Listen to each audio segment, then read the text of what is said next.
moi, je suis en deuxième année de bac pro à SSP, donc c'est accompagnement, soins et services à la personne.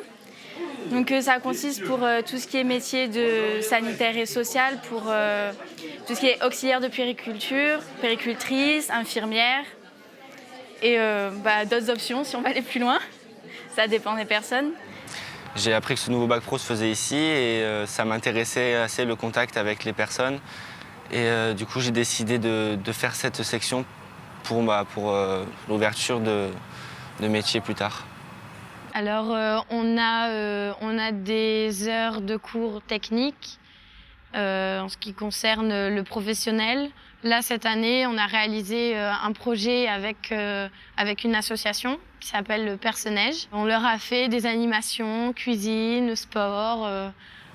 Au lycée, c'est différent du collège. Quand on est au lycée, souvent, on est même entre élèves. Quand on est en professionnel, quand on doit travailler sur des projets, on se parle, on est là, on est à l'écoute, on s'aide. C'est une filière qui demande beaucoup de passion.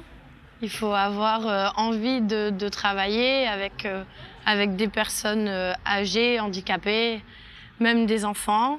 Et puis après, au niveau des cours, s'il n'y a pas de secret, il faut apprendre, il faut travailler.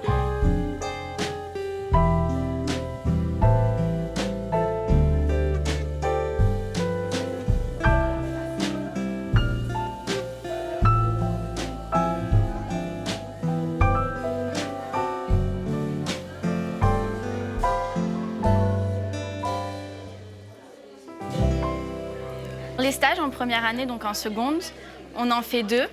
Un avec les enfants et un avec les personnes âgées. Donc c'est obligatoire, mais c'est assez sympa. On découvre beaucoup de choses avec les personnes âgées, les enfants, même si on a un peu l'appréhension. Moi, franchement, j'ai trouvé que le stage se passe super bien parce que quand je suis arrivé, directement l'équipe m'a mis à l'aise, ils étaient là, ils sont super sympas, ils s'entendent tous bien entre eux. Vraiment, en fait, on voit le métier qu'on apprend au lycée, on le met vraiment en pratique à ce moment-là. C'est vrai que tout ce qu'on apprend en cours, on le met en pratique. Il y a plein de techniques qu'on nous a appris, qu'on utilise. Puis les stages, ça aide à savoir si on veut vraiment travailler au milieu de l'aide à la personne ou si ça ne correspond pas du tout. Alors quand on finit le bac pro SSP, on peut se rediriger vers auxiliaire de puériculture, donc en passant le concours, puéricultrice en passant par infirmière. Après, on peut aussi faire le concours d'infirmière. Moi, je vais passer le concours d'infirmière.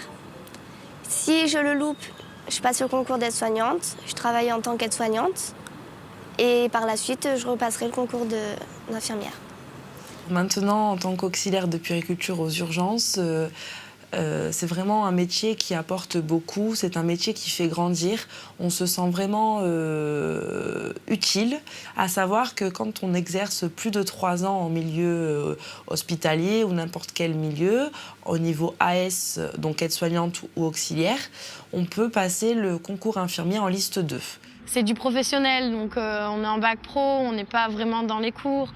Les profs essayent de nous faire comprendre que on grandit maintenant, on doit être considérés comme des adultes et plus comme des élèves qui apprennent bêtement leurs cours. Et, voilà, c'est des choses vraiment qui vont nous servir dans notre travail. Et donc, un minimum de travail, c'est toujours bien.